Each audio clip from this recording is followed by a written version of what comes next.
شب گدائے فلک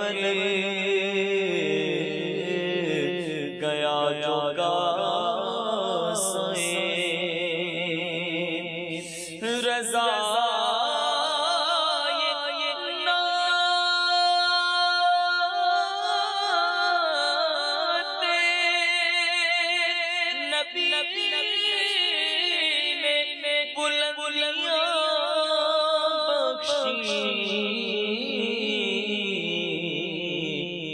کب زمین فلک کا ہوا سمائے فلک. سبحان اللہ. مرحبا.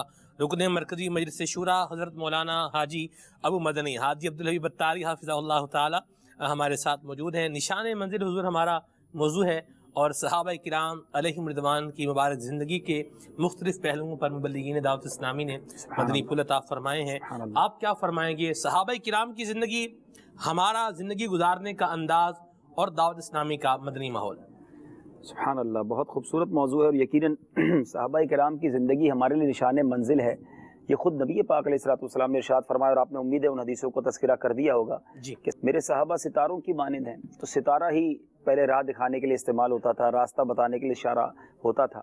تو نبی پاک علیہ الصلوۃ والسلام پر کس طرح قربان ہوا جاتا ہے، نبی پاک سے محبت کس طرح کی جاتی ہے، پیارے آقا کی خواہش پر اپنی خواہش کو قربان کس طرح کیا جاتا ہے، پھر تن من دھن سب قربان کیسے کیا جاتا ہے، بہت زیادہ مال ہو کر بھی نبی پاک کی غلامی کیسے اختیار کی جاتی ہے، فقر و فاقہ میں بھی سرکار کا ساتھ کیسے دیا جاتا ہے، مظالم سہ کر بھی نبی پاک کی بارگاہ میں کیسے رہا جاتا ہے، اور اقتدار پا کر بھی سرکار کی اداؤں کو ادا کیسے کیا جاتا ہے. Each and every part of the life صحابہ کرام کو ایسا لگتا ہے کہ اللہ تبارک و تعالیٰ نے ہر وہ منصب دیا کہ جو آج دنیا میں مختلف لوگوں کے پاس. اگر مالدار کی بات کریں تو مالدار ہو سکتا ہے کہے کہ میں کیسے دین کی زیادہ خدمت کر سکتا ہوں، تو عثمان غنی رضی اللہ تعالیٰ عنہ، حضرت عبدالرحمن بن عوف رضی اللہ تعالیٰ عنہ کی مثال ہے.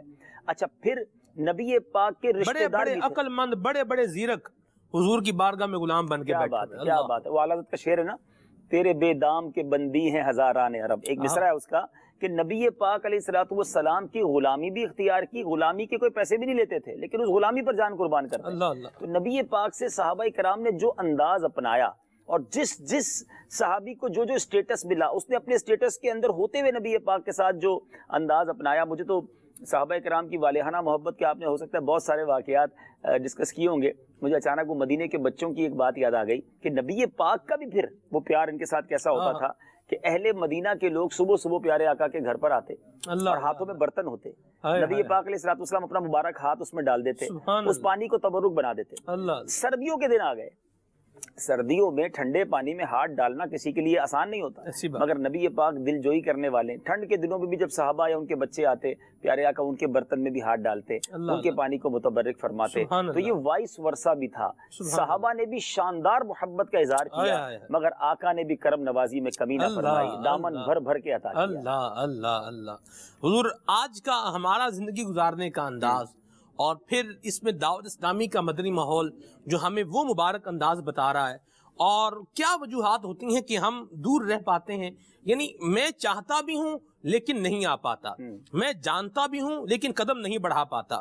میری ایک تمنا ہے، ایک خواہش بھی ہے، لیکن میرے اس راہ کی طرف قدم آتے نہیں ہیں. کیا فرماتے ہیں آپ؟ ہرڈر کیا ہیں، اس کی کیا رکاوٹیں بنتی ہیں جو ہم پیچھے رہ جاتے ہیں؟ بہت اچھا سوال کیا. کئی لوگ یہ کہتے ہیں کہ میں نیک بننا چاہتا ہوں، میں بھی یار آپ بڑا اچھا کام کر رہے ہیں، میں بھی ایسا دعا کریں ایسا بن جاؤں.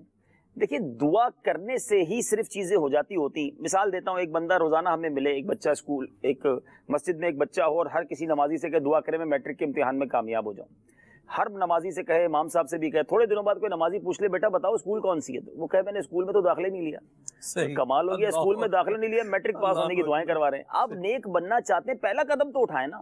آپ اس نیک ماحول کی طرف آئیں، اپنے ماحول کو تھوڑا سا تبدیل کریں، اللہ مدد فرمائے گا. آپ کو لگتا ہے مشکل ہے، آپ آئیں، رحمت الہی ساتھ ہوگی. آج جو ایک حدیث، جو ایک واقعہ ہے نا، اس میں آج رحمت الہی کا ایک واقعہ ہے، وہ آپ کو بتائے گا کہ اللہ کی رحمت کی طرف ایک قدم بڑھائیں، دیکھیں اللہ کی رحمت کیسے دوڑ کر آتی ہے. سبحان اللہ، سبحان اللہ. تو میرے خیال سے اس سیگمنٹ کی طرف چلتے بڑھتے ہیں، ہیں۔ segment کی طرف چلتے ہیں۔ مدنی چینل کے ناظرین، بہت پیارا سیگمنٹ ہے ہمارے رکن مرکزی مجلس شورا کا، ایک واقعہ حدیث پاک سے۔ سیگمنٹ کی طرف بڑھتے ہیں۔ صلو علی الحبیب صلی اللہ تعالی علی محمد صلی اللہ علیہ وسلم۔ صلو علی الحبیب صلی اللہ تعالی علی محمد صلی اللہ علیہ وسلم۔ میٹھے میٹھے اسلامی بھائیوں اور مدنی چینل کے ناظرین، آج وقت ہوا ہے ایک حدیث پاک سے خوبصورت واقعہ سننے کا۔ بخاری شریف سے ہی واقعہ سنیں گے۔ ایک اور بات بھی کلیئر ہو رہی ہوگی کہ احادیث میں کتنے واقعات ہیں۔ بعض لوگوں کی بڑی مسکنسیپشن رہتی ہے کہ جناب مبلغین بعض اوقات واقعات بڑے سناتے ہیں۔ نبی پاک علیہ الصلوۃ والسلام نے اپنے صحابہ کو کتنے سارے واقعات سنائے۔ بالکل اسی طرح قرآن پاک میں کتنے سارے واقعات موجود ہیں۔ قرآن پاک کی سورہ یوسف کو تو احسن القصص کہا گیا، سب سے بہترین قصہ۔ تو اس کا مطلب قرآن کا اسلوب بھی یہ ہے کہ واقعات بیان کیے جائیں۔ حدیث کے اندر بھی کئی واقعات بیان ہوئے، اور اس کی وجہ یہ ہے کہ انسان جو ہے، اس کی عقل جو ہے، وہ واقعات سے بڑا جلدی سیکھتی ہے، بہت جلدی انسان ریئلائز کر لیتا ہے، بات سمجھ آ جاتی ہے۔ تو آج بھی ایک کمال کا واقعہ سنتے ہیں۔ سرکار دو عالم صلی اللہ تعالی علیہ وسلم نے یہ واقعہ اپنے صحابہ سے بیان فرمایا۔ اس حدیث کے راوی ہیں حضرت ابو سعید خدری رضی اللہ تعالیٰ عنہ۔ پیارے آقا علیہ السلام نے بیان فرمایا کہ بنی اسرائیل کا ایک شخص تھا جس نے 99 قتل کیے، 99 اس نے مرڈر کیے، اور اتنے سارے قتل کرنے کے بعد اس جرم کا حکم پوچھنے کے لیے ایک راہب کے پاس گیا، اور اس نے پوچھا کہ اب میری توبہ قبول ہو سکتی ہے 99 قتل کرنے کے بعد؟ تو راہب نے کہا تمہاری توبہ قبول نہیں ہو سکتی، اتنے سارے قتل کر دیے۔ میں مضمون عرض کر رہا ہوں اس حدیث کا۔ اب قاتل نے سوچا ہوگا کہ 99 تو ہو گئے ہیں، اس کو بھی مار دیتے ہیں، 100 پورے ہو جائیں گے۔ راہب کو بھی مار دیا۔ ذرا غور کریں، 100 بندوں کا قاتل۔ اب پھر اس کو احساس ہوا کہ یہ میں نے کیا کر دیا۔ اب دوسرے لوگوں سے اس مسئلے کا حل دریافت کرتا رہا۔ ایک آدمی نے کہا کہ فلاں بستی میں کچھ نیک لوگ رہتے ہیں، اللہ والے رہتے ہیں، ان کی بستی میں چلا جا، وہاں تیری بخشش کی کوئی صورت ہو سکتی ہے۔ وہ آدمی اللہ والوں کی اس بستی کی طرف چلنے لگا۔ ابھی راستے ہی میں تھا، پہنچا نہیں تھا کہ اس کی موت ہو گئی۔ اب مرنے سے پہلے اس نے اپنے سینے کو اس بستی کی طرف جھکا دیا جہاں جانے کا اس کا ارادہ تھا۔ اب غور کیجئے، 100 بندوں کا قاتل ہے۔ مدنی چل کے ناظرین، ابھی اس نے نماز نہیں پڑھنی شروع کی، بلکہ اس نے ابھی تک تو توبہ بھی نہیں کی ہے، بس نیک لوگوں کی بستی کی طرف چلنا شروع ہوا ہے۔ تو اب کیا ہوا کہ اب رحمت کے فرشتے بھی آ گئے، عذاب کے فرشتے بھی آ گئے، اور ان کی آپس میں حجت کرنے لگے کہ کون لے کر جائے گا، رحمت کے فرشتے لے جائیں گے یا عذاب کے فرشتے لے جائیں گے۔ تو اب سبحان اللہ، اللہ تبارک و تعالی کی طرف سے یہ حکم دیا گیا کہ اس کی ڈائمنشن کو چیک کیا جائے۔ اگر تو یہ اپنے گھر سے قریب ہے تو اسے عذاب کے فرشتے لے جائیں، اور اگر ان نیک لوگوں کی بستی کے قریب ہے تو رحمت کے فرشتے لے جائیں۔ اللہ غنی۔ میٹھے اسلامی بھائیوں، اب اللہ تبارک و تعالیٰ کی رحمت دیکھیے، اس بستی کی طرف جو زمین ہے اس کو حکم دیا گیا کہ وہ کم ہو جائے، اور جس بستی سے چل کر جا رہا ہے وہ بستی سے وہ زمین دور ہو جائے۔ یعنی گویا زمین کو حکم دیا جا رہا ہے کہ قریب ہو جا، اور اپنی بستی سے دور کر دی گئی تاکہ جب یہ ناپا جائے، یہ ڈائمنشن چیک کی جائے تو یہ اللہ والوں کی بستی کے قریب ہو جائے۔ اب جب مرنے کی دونوں جگہ کا ناپ لیا گیا تو وہ اس بستی سے ایک بالشت نزدیک نکلا جس بستی کی طرف وہ روانہ ہوا تھا۔ فرق فقط ایک بالشت کا تھا، اور اس وجہ سے ہی اس کی مغفرت کر دی گئی۔ اللہ غنی۔ اے میرے میٹھے اسلامی بھائی، یقین کریں اللہ کی رحمت پر دلاسا دلانے والی یہ وہ شاندار حدیث ہے جو ایمان تازہ کر دیتی۔ 100 بندوں کا قاتل ہے، فقط اللہ سے دوستی کرنے چلا ہے، اپنے گناہوں پر نادم ہے، اللہ والوں کی بستی کی طرف چل پڑا ہے، اللہ کو اس کی بخشش مقصود ہے، اللہ کی رحمت دیکھیے۔ اے میرے میٹھے اسلامی بھائیو، اس حدیث سے بہت سارے ان ناظرین کے لیے سبق ہے جو بڑی مایوسی کی باتیں کرتے ہیں، کہتے ہیں کہ میں بڑا گناہگار ہوں، میں نے اتنے گناہ کر لیے، میری توبہ کہاں قبول ہوگی؟ نہیں میرے میٹھے اسلامی بھائی، وہ کریم ہے، وہ رحیم ہے، بندہ ایک قدم بڑھائی تو صحیح اس کی رحمت کی طرف، پھر دیکھیں کیسے کرم کے دروازے کھلتے ہیں۔ دراصل بات یہ ہے کہ اللہ کی رحمت بہانے تلاش کر رہی ہے کہ میرے بندوں کی مغفرت ہو جائے، ان کی توبہ قبول ہو جائے۔ ہم آگے بڑھے تو صحیح، اٹھائیے اپنے ہاتھ، جھکائیے اپنے سر کو، بہنے دیجیے اپنے آنسوؤں کو، یاد کیجیے اپنے گناہوں کو، کر لیجیے سچی توبہ۔ یقین کریں وہ قریب، ایسا قریب ہے، کئی سالوں کے گناہ ایک سچی توبہ سے معاف کر دیتا ہے۔ ہاں البتہ توبہ جو ہے اس کے کچھ اراکین ہیں، توبہ کرنے کے کچھ طریقہ ہے۔ کانوں پر ہاتھ لگانا، گالوں پر چپت لگا لینا ہی توبہ توبہ کہنا توبہ نہیں، اس کے کچھ یوں سمجھی کہ طریقہ کار مختصر ہے، میں بتا دیتا ہوں کہ اپنے گناہوں کا اعتراف ہو، سب سے پہلے ریئلائز ہو، احساس ہو کہ ہاں میں نے گناہ کیے، بڑی خطائیں کی، اور جس خاص گناہ سے توبہ کرنی ہے اس گناہ کرنے کا بھی اعتراف ہو۔